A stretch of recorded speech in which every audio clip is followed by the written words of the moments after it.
Pessoal, sinceramente, eu não consigo compreender, né? Como que algumas pessoas, algumas figuras entram na política para manchar cada vez mais sua honra, isso por dinheiro, isso por poder, né? Vamos falar do fim deplorável de um ex-presidente, muito aliado do Lula, diga-se de passagem, né? Que está tendo que se esconder num bunker, porque ele está correndo o risco de ser preso, né? Devido a atrocidades que ele é acusado. Nós vamos falar um pouquinho sobre isso aqui, nós vamos estabelecer alguns parâmetros para vocês. Outro ponto é essa questão das ações do Supremo Tribunal Federal estão incomodando muito os próprios ministros do Supremo, né, com a atuação do Alexandre de Moraes contra o Bolsonaro.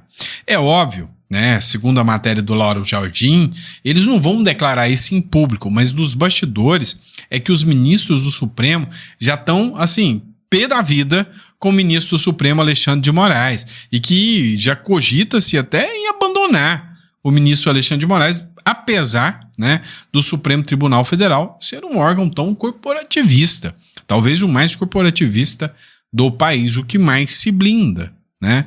Mas a gente vai falar dessa matéria mostrando que eles não estão muito felizes com as decisões do ministro Alexandre de Moraes. Também vamos falar da questão da anistia, enfim, muitas pautas importantes nesse editorial.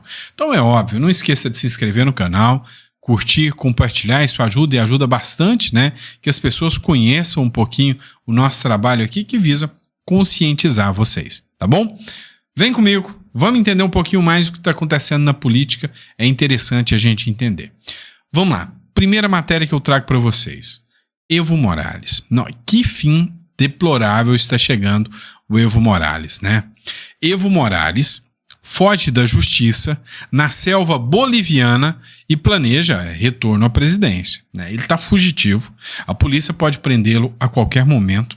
As acusações são de abuso de menores. Olha só o nível que chega a situação.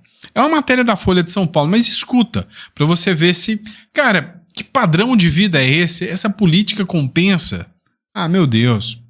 Em um canto tropical da Bolívia, num complexo pertencente a uma estação de rádio voltada para os cultivadores de coca, frequentemente utilizada para fabricar cocaína, um ex-presidente está se escondendo da lei. Evo Morales está entrincheirado em um bunker, protegido por um acampamento repleto de seguidores leais, armados com pedaços de pau.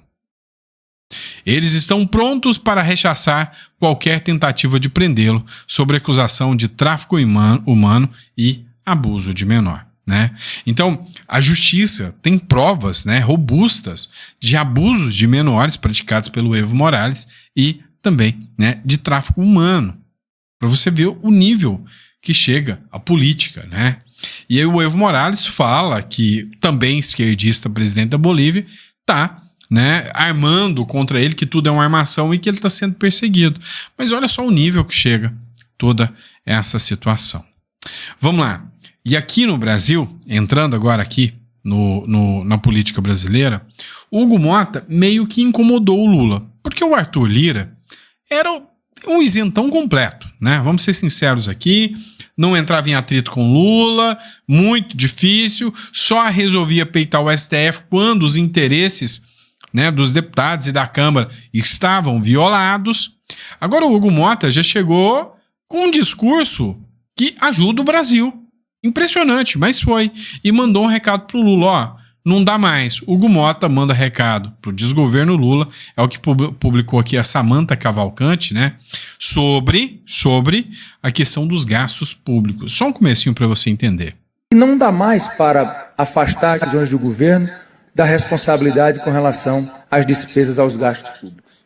Nós precisamos sim pontuar que não será possível promover uma política de evolução social com a inflação descontrolada, com a taxa de juros subindo a cada reunião do Copom, com o dólar batendo os níveis que infelizmente vem batendo, com um cenário internacional desafiador depois da eleição do novo presidente americano.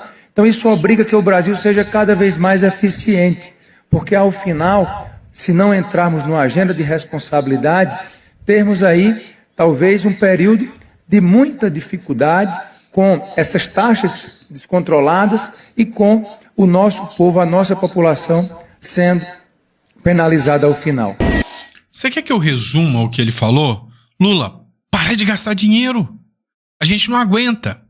Vem cá, o Bruno Musi, ele deu uma definição muito interessante. Perguntaram para ele, Bruno, o Brasil pode virar uma Venezuela? A resposta óbvia que nós temos é, já virou, já. Ele deu uma resposta inteligente, ele falou, depende. Em que ponto? Se você está falando do ponto de vista político, eu ouso dizer que a gente já é uma Venezuela, talvez estamos até no estágio mais avançado porque foi rápido demais. A gente vai ficar pior no ponto de vista político. Já do ponto de vista econômico, ainda não. Mas existe, né, uma barreira má que pode nos salvar. O Centrão. O Centrão, ele é como um sanguessuga. Ele é um parasita, que ele vai sugar tudo que quem produz tem. Mas esse parasita, ele é inteligente. Ele não vai matar o hospedeiro. E ele entendeu que tem outro parasita, que é pior do que ele, chamado esquerda. E esse parasita chamado esquerda começou a matar o hospedeiro. O hospedeiro está na UTI. E se o hospedeiro chamado Brasil morrer, morre a esquerda e o Centrão junto. Afinal, de onde o Centrão vai sugar se o Brasil quebrar e virar uma Venezuela? Então ele entende que o Centrão tem o interesse de barrar as pautas malucas da esquerda. Pode estar certo, pode estar errado, mas eu sei que eu gostei da definição dele. O que você acha sobre isso? Deixa no comentário que eu quero saber. E agora a gente vai chegar na próxima pauta, né? E a gente já vai falar, né, dessa treta, né, vamos dizer assim, que está rolando entre os ministros do STF. Antes, vou pedir para você visitar a nossa biblioteca digital e conhecer os livros que estão disponíveis, e eu recomendo muito Os Segredos da Renda Fixa, tá? Hoje você quer segurança, mas poupança não faz seu dinheiro render. Tesouro Direto, CDB, LCI, LCA e muito mais. Os Segredos da Renda Fixa, vale a pena você conhecer. Você vai fazer o download, vai fazer o pagamento que você acha justo, entender um pouco mais, depois a gente vai começar a preparar os vídeos para vocês aqui, tá bom? Vem comigo. Já imaginou, né, se esta moda do País de Gales pega aqui no Brasil, ia sobrar 2% dos políticos sem serem empichados. É o seguinte, políticos do País de Gales que mentirem podem ser forçados a deixar o cargo no país. Será crime de responsabilidade mentir lá no País de Gales. Se coloca uma dessa aqui, teria eleição todo mês. O Brasil quebrava. Porque todo mês, 98% dos políticos brasileiros iam cair, né? E aí ia ter que fazer eleição para colocar outros 98% que iam mentir e iam cair de novo. Se essa moda pega no Brasil, né? Tinha que ter até com jornais, né? Olha só isso. Os caras que querem prender as pessoas por fake news, olha só que interessante. Veja, flopou. Matéria da Veja, tá? Flopou. Governistas usaram fotos de antes da concentração do público em ato de Bolsonaro no Rio. Ou seja, os governistas, a turma do governo, eles são tão mentirosos, né, em alguns sentidos, que tiraram fotos. A hora que o pessoal começou a chegar, não tem quase ninguém que tira foto. Tirou foto e republicaram falando, olha só, o ato flopou. Mas não é bem assim. A própria Veja, se você observar aí, tirou uma foto desmentindo e falando, olha, peraí, estão mentindo. Estão de sacanagem com a cara de vocês. Estão fazendo vocês de otários. E lembrando que isso aqui foi o evento, né, que cobrava a anistia. A Auriverde foi muito corajosa ao citar os deputados do Centrão, ou melhor, os deputados de São Paulo, que são isentões, são do Centrão e foram isentões e não estão apoiando a anistia. Bolsonaro disse que já conseguiu o número necessário de assinaturas, mas a Auriverde inovou, postando, citando e cobrando os deputados que não assinaram, os ditos isentões. Olha só. E são os 19 neutrões do estado de São Paulo, João. Vamos lá, nome e partido: Alex Manente, do Cidadania, Arnaldo Jardim, do Cidadania. Por Arnaldo Jardim? Cadê o Arnaldinho, que é o vereador aqui em Bauru, que era assessor desse cara até ontem? Arnaldo Jardim. Arnaldo, por gentileza, querido, por gentileza. É um nome forte no agro aqui em São Paulo, uma pessoa honesta. Ô Arnaldo, pô, neutrão é complicado, hein, bicho? Ah, pois não. Baleia Rossi, do MDB. Outro que eu sempre digo, Baleia Rossi, presidente do MDB. Como é que um cara, presidente de um partido tão importante como esse, se coloca neutro? Tá esperando o quê, Baleia? E o MDB que liderou a anistia no Brasil, né? Acho que ele tá esperando ser importunado por um jet ski, o cetáceo. Fico puto com essas coisas, bicho. Exato, Walter, exato. Pois não, João. Bruno Ganem, do Podemos. Delegado Bruno Lima, do PP. Deputado Douglas... Ô, João, olá, por gentileza. Delegado Bruno Lima, defensor da causa animal, defensor dos maus tratos, delegado... Não, contra os maus tratos. Contra, defensor dos animais contra os maus tratos, bem colocado, desculpa. E aí? E os presos? Não estão em maus tratos? Estão sem medicação? Estão sem cuidado? E aí, delegado? O cara vem com essa história de delegado para ser eleito na esteira bolsonarista, né? Ah, quem mais, João? Douglas Viegas, do União. Fábio Teruel, do MDB. Ó, esse cara é canhota total, esse Fábio Teruel. Isso é uma mentira. Isso é um estelionato eleitoral, esse tal de Fábio Teruel. É um estelionato eleitoral. Quem votou no cara achando que ele era conservador, puta de um canhota. Ah. Cara, esse Fábio Teruel me pegou de surpresa também. Eu imaginei que esse cara fosse um cara sensato, um pastor que movimentava milhões no YouTube, né? Eu achei, pô, cara, vai ser conservador. Então chegou lá, cara, base do governo totalmente. Esse aí me assustou, né, a postura dele, como disse aqui o Pitoli. Deputado Fausto Pinato, do PP, Felipe Beccari, do União Brasil, João Cury, do MDB. Tava na 96 esse cara, o João Cury. É isentão? Ô Mandalite, tá no rádio, filho? Ô Mandalite, isentão, então o cara que você traz em Bauru hoje, é isso? Isentão, tal do João Cury? Toma vergonha na cara, bicho. Pois não. Deputado Jonas Donizete, do PSB, deputado Marangoni, do União Brasil, inclusive que já conversou com a gente aqui na Uriverde Brasil, o Maurício Neves, do PP, deputado Paulinho da Força, do Solidariedade, deputado Paulo Alexandre Barbosa, do PSDB, deputada Renata Abreu, do Podemos. Ih, Renatinha, vai ter que se posicionar, hein, querida? Vai ter que se posicionar. Tá esperando o quê para decidir? Deputado Rodrigo Gambale, do Podemos, deputada Simone Marqueto, do MDB. Simone Marqueto era prefeita de Itapetininga. Meu Deus do céu, vai da madeira. Ah. E por último, desses parlamentares que são neutros do estado de São Paulo a respeito da anistia do 8 de janeiro, o deputado Vitor Lippe, do PSDB. Bom, já deu para entender que é o Centrão, ó. É o Centrão. Tô esperando o quê? Emendinha? Um favorzinho? Não vai ter. Na verdade, é o Centrão, como disse o Pitoli aqui, é o Centrão que não vota. Por quê? Porque ele sabe que se ele desagradar o governo Lula, ele acaba tendo problemas ali na liberação das emendinhas, né? Então, é isso aí que eu tô explicando para vocês. O Centrão é o parasita. É o parasita. Só que o Centrão sabe que se o dinheiro acabar, se acabar o dinheiro, tá todo mundo ferrado nessa história. Todo mundo sabe disso, né? Vamos lá, vamos falar disso aqui, que é importante a gente falar sobre isso aqui, né? Tá dando um impacto grande, né, essa situação aqui. O incômodo de alguns ministros do STF com a postura de Moraes no inquérito do golpe. Essa matéria aqui foi publicada pelo Lauro Jardim, do Globo. Foi republicado, inclusive o Deltan Dallagnol fez um vídeo falando sobre isso aqui. Racha no STF. O que parecia um bloco monolítico do STF começa a se desfazer. Segundo a imprensa, alguns ministros estão incomodados com a postura de Moraes no inquérito do golpe. Mas, como esperado, ninguém tem coragem de falar publicamente.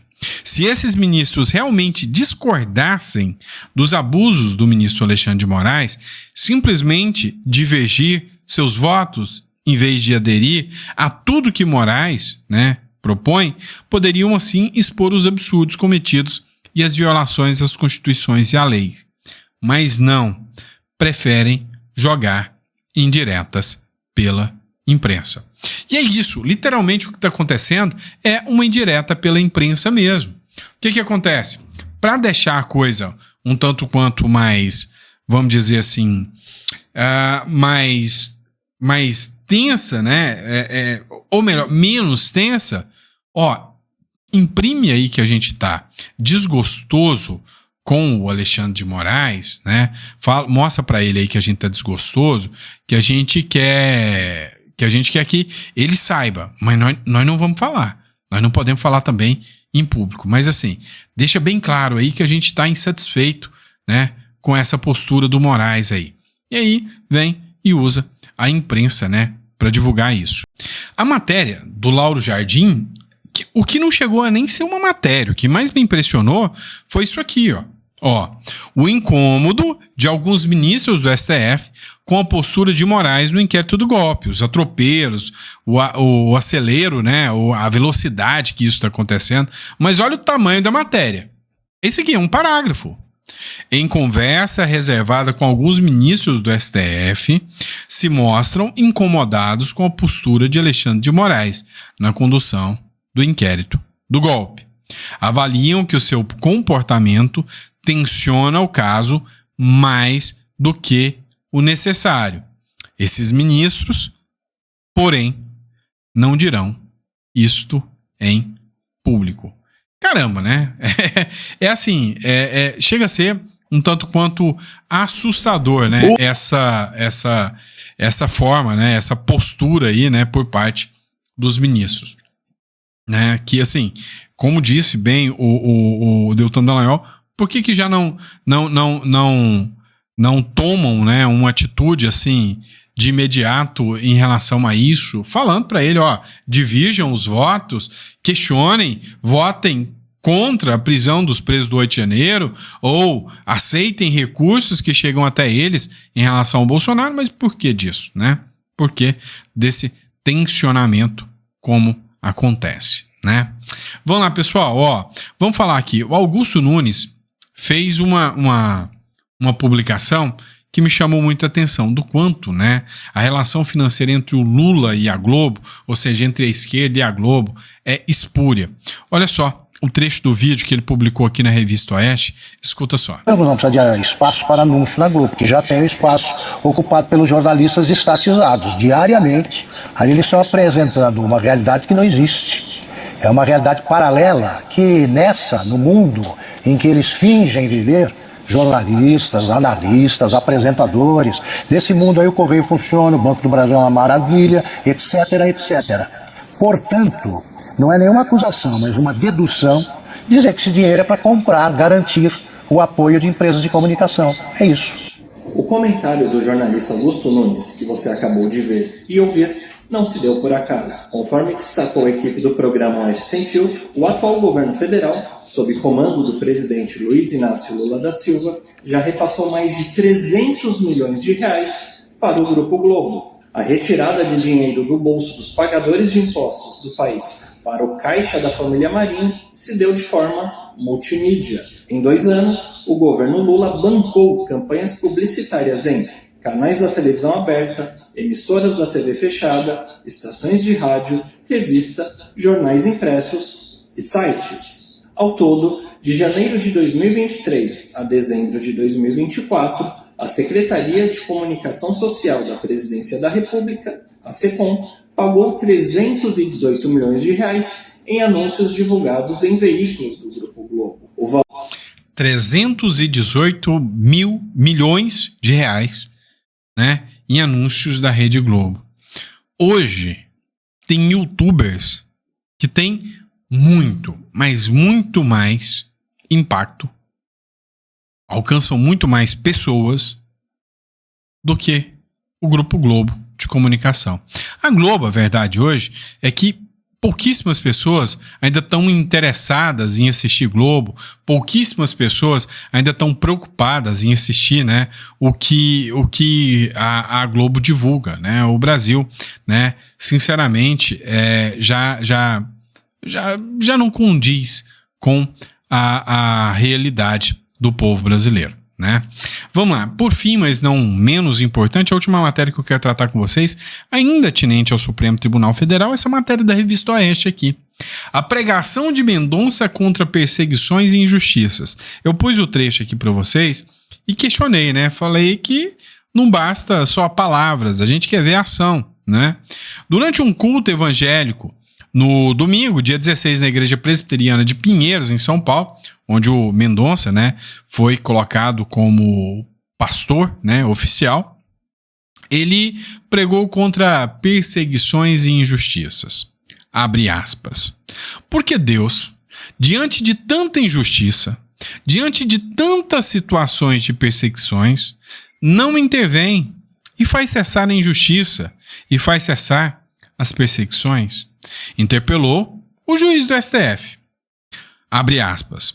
Ou ainda, quantas vezes talvez você não tenha se questionado? Porque Deus permite que os ímpios prosperem, se beneficiem e vivam felizes e se realizem.